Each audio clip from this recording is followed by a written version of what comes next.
So this is the DX180. Last time I reviewed the DC07Pro, which features quad CS43131 DAC chips. This here, the DX180 uses the same DAC chip array as the DC07Pro. And of course, the DX180 runs on Android 13 and it's a player on its own. You probably know what I think about the DX180 from the title. Let's unbox it and I'll tell you all about it. So this is the box that the DX180 comes in. I have the blue variation of the product, but actually it looks a bit more like a teal color. Okay, let's open up the box. After you open up the box, you'll see an envelope on the left that houses the quick start guide and the warranty card. It does not come with an instruction manual, but you can download it on the iBasso website. So I downloaded the user manual, and in the very beginning of the manual, there's a part that says tips for burn-in, and it is recommended 100 to 200 hours of burn-in before use. So that's what I did. I kept the DX180 running for a couple of days before I started reviewing it. By the way, I burnt it in with the iBasso 3T154s that I will review later. So stay tuned or consider subscribing if you're interested in the 3T154 IEM. The DX180 is on the right, and all the accessories it comes with is underneath the device.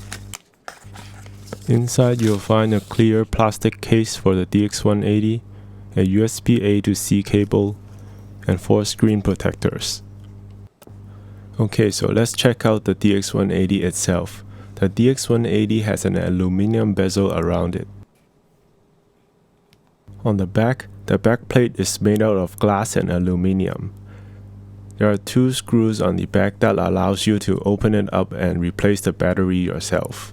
On the right side of the device, there's a volume knob, and it also acts as a power button when you push it. Underneath, there are 3 playback control buttons. On the top side of the device, there will be a microSD card slot and a USB-C port for charging and data. On the bottom of the device, there's the single-ended port and the balance port. They also act as line-out outputs when you toggle it in the device. Let's power on the DX180. The setup process is much quicker and easier than I expected. Just choose a language, sign into your Google account, connect to a Wi-Fi, and the date and time sets up by itself. Now the setup is complete. Google Play is pre-installed, so you could go ahead and directly download the streaming apps you use.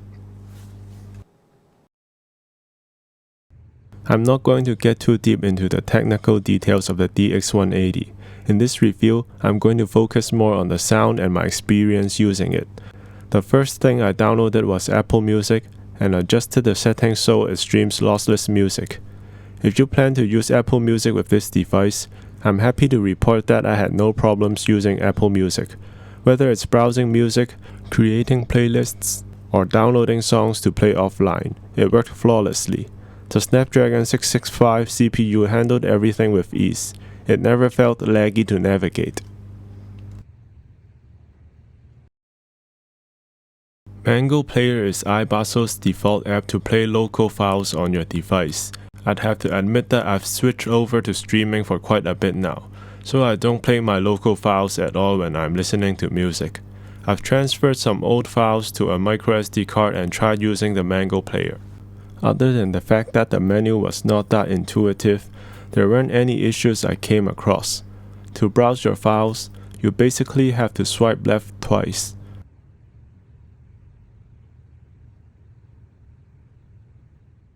To adjust audio settings, you have to swipe to the right. It's fine once you get used to it. However, now I'm going to talk about the largest complaint I have of the DX180, the equalizer. The equalizer can be found in the Mango Player app. There is also an equalizer in the Android settings, but that one is bypassed as the DX180 bypasses SRC on a system-wide level. So it can output bit-perfect music whether you're playing local files or streaming music. The problem I have is that the EQ in Mango Player will not work with anything else you play outside of the Mango Player app. That means if I use Apple Music or other streaming services, there will be no EQ I can use. The graphic equalizer features 11 sliders and 6 presets that you can edit. The parametric EQ features 6 EQs that you can preset and 6 filter settings including high and low pass filters and peaking filters, etc. I tried downloading other equalizer apps like the Power Amp EQ, but that also didn't work with Apple Music, so it would be best if iBasso could come up with a way to implement a system-wide EQ. The USB DAC feature of the DX180 is really simple to use. You have the option to choose to charge the DX180 at the same time, or the option to use the internal battery of the DX180. After you're connected, you can choose the gain level and choose from the 5 digital filters inside the DX180. Other than the audio settings in the Mango player, you can also adjust the audio settings in the Android system. In the system, you have volume control, high-low gain, SPDIF on and off, and you can choose from phone out or line out level. And there are the same 5 filters to choose from. And there's a special feature called FIR output. I believe it takes the reading from all 4 DACs and average them out to be able to even further lower the distortion using 4 DACs at once. And there's also a volume control knob option to let you adjust when the volume knob will work. And last, there's a car mode.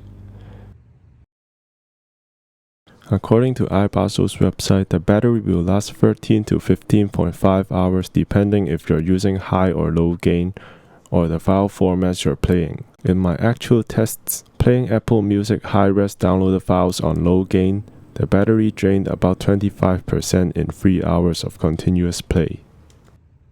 Regarding the operating temperature, the DX180 only ever slightly gets warm in the climate where I live, where it's above 30 degrees Celsius every day.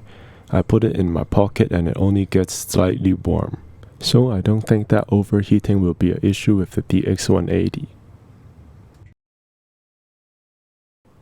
The DX180 has a dynamic and engaging sound signature. It sounds linear with a slight warmth in it. With a dark background, it allows for a lot of minor details to be revealed in your music. The bass response is clean and impactful. It focuses more on impact and speed rather than quantity. The mids are detailed and still smooth sounding. Vocals do not sound shouty even with mid-forward headphones. Highs are linear, but has a great sense of air to it, especially when paired with headphones that are highly resolving. The Soundstage sounds decently wide, but what stands out most is the great instrument separation and the sense of depth in the music that the DX180 is playing. The DX180 and the DC07Pro indeed have a very similar sound signature. However, the DX180 performs slightly better in every aspect, most notably in the bass and the highs, and also an improvement in overall clarity. In the previous review, I said that the DC07Pro was lacking a bit of sparkle and air in the highs. The DX180 has better upper frequency reproduction, having better clarity and better representation of transients, resulting in highs that sound more sparkly and airy. To my ears, the DX180 has slightly less bass quantity, but the bass response is faster and more impactful than the DC07Pro. Mids and vocals have a similar presentation but are pulled back a bit, overall creating a slightly brighter sound signature than the DC07Pro. Although the DX180 has an overall better sound quality, I just wanted to point out that the differences between the two are not night and day. I spent a lot of time A/Bing between the two using different headphones and IEMs to spot out the minor differences between the two. Although the two have a very similar DAC section, I think the better headphone amplifier, the bit-perfect playback from the non-SRC Android system, having its own clean power supply from its own batteries, and not having to be put near a phone that introduces interference to the system when in use contributed to the improvement in sound of the DX180 when compared to the DC07Pro. The DX180 is able to provide 690 mW at 32 ohms at its balance port, which is plenty of power for IEMs and most headphones. I tried a large number of headphones with the DX180, including warm-sounding IEMs and headphones like the Sennheiser HD25 and the Campfire Vega 2020. Also some neutral IEMs like the ER2XR, and lastly the slightly mid-forward sounding T60RP, Grado Temps, and the iBasso 3T154. I'm happy to say that they all paired and sounded well with the DX180.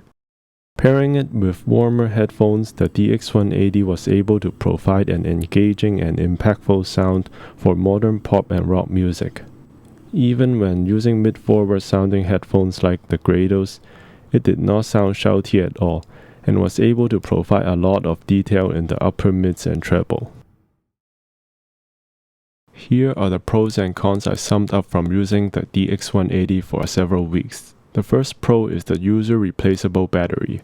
I personally rate this motive for iBasso to make the battery easily replaceable very high, because $559 is not cheap, and you don't want your precious investment to become a piece of junk after a couple of years when the battery is dead. I understand that this is an Android DAP and it may lose software compatibility over time, but at least you'll know you can continue to use it for a long time as a local files player or a USB DAC if the hardware doesn't fail. The second pro is the slightly warm and engaging sound signature, yet it is able to maintain a lot of resolution. It has a pleasant sound signature that a lot of people will like and pair well with a lot of headphones.